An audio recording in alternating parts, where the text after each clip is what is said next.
Bonjour mesdames et messieurs, bienvenue dans ces 5 minutes d'information. Après le sommet Chine-Afrique, le chef de l'État vient de regagner Abidjan. Ce matin donc à 8h40, le président Alassane Ouattara a quitté Beijing dans la soirée d'hier mardi pour Abidjan. Cela après avoir effectué une visite d'État en Chine et aussi participé au sommet Chine-Afrique. Avant de quitter Beijing, le chef de l'État a pris part aux assises du sommet Chine-Afrique ouvertes lundi et qui ont pris fin hier à Pékin en Chine. Outre l'aide au développement de 60 milliards de dollars, soit 30 000 milliards de francs CFA et l'annulation de la dette de certains pays africains, la Chine va investir dans des programmes pour les femmes et les jeunes en vue d'appuyer l'agenda 2063 de l'Union africaine. Viviane Naïm. Après la cérémonie d'ouverture le lundi, la journée de ce mardi a été entièrement consacrée au huis clos des chefs d'État africains autour du président Xi Jinping. Commencé en milieu de matinée, il s'est poursuivi jusqu'en début de soirée.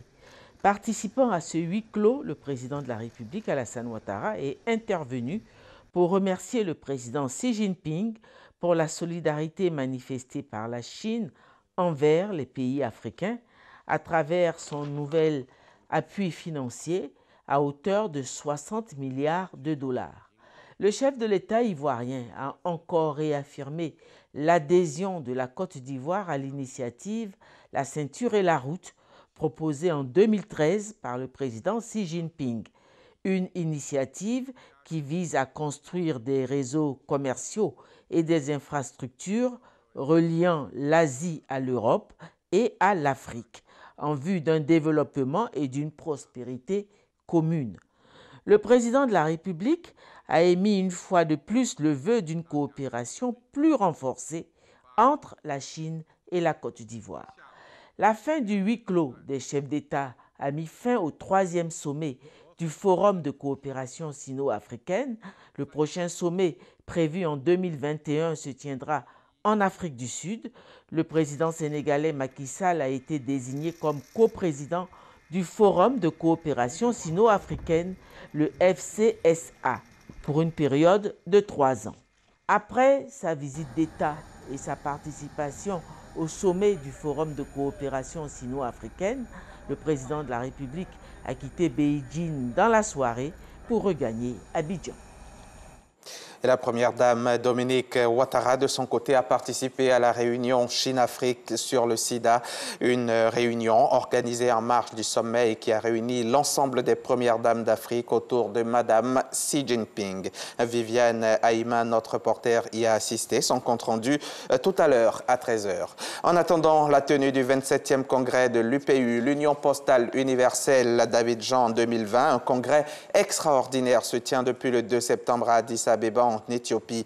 Les 192 membres de l'Union y réfléchissent sur l'avenir du secteur de la poste et sur les réformes pour mieux s'adapter aux nouvelles normes technologiques imposées par le digital et aussi par la libéralisation du secteur postal. Réaffirmer donc l'Union comme un engagement des différents États et revoir le système de contribution. La Côte d'Ivoire est présente à ce forum, représentée par une délégation comprenant la Poste de Côte d'Ivoire avec à sa tête le ministre de l'économie numérique et de la Poste, Claude Isaac D.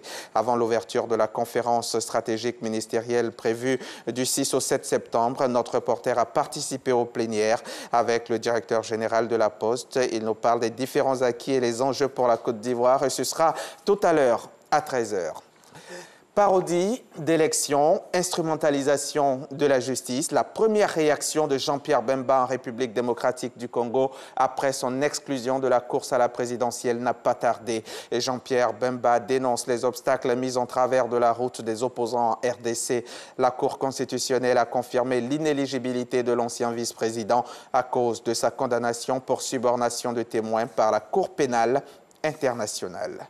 Un nouveau livre accablant pour Donald Trump, La peur, sort aux États-Unis cette semaine. Cette fois, c'est le légendaire journaliste d'investigation Bob Woodward qui dresse le portrait américain d'un président immature, instable, colérique et inculte après des centaines d'heures d'entretien avec d'anciens et d'actuels employés de la Maison-Blanche. Les citations compilées après 19 mois d'enquête sont accablantes pour le 45e président des États-Unis. Elles sont rapportées par Bob Woodward, l'un des journalistes journalistes les plus respectés du pays, tombeur de Nixon en 1974 après avoir révélé le scandale du Watergate.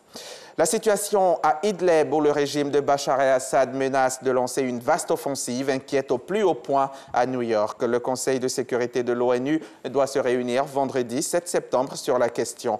Washington, qui assure pour le mois de septembre la présidence du Conseil de sécurité, espère pouvoir prévenir une nouvelle attaque chimique. Mais le Conseil de sécurité s'est jusqu'à présent montré bien impuissant à arrêter les offensives déjà menées dans le sang à Alep, puis dans la Ghouta orientale.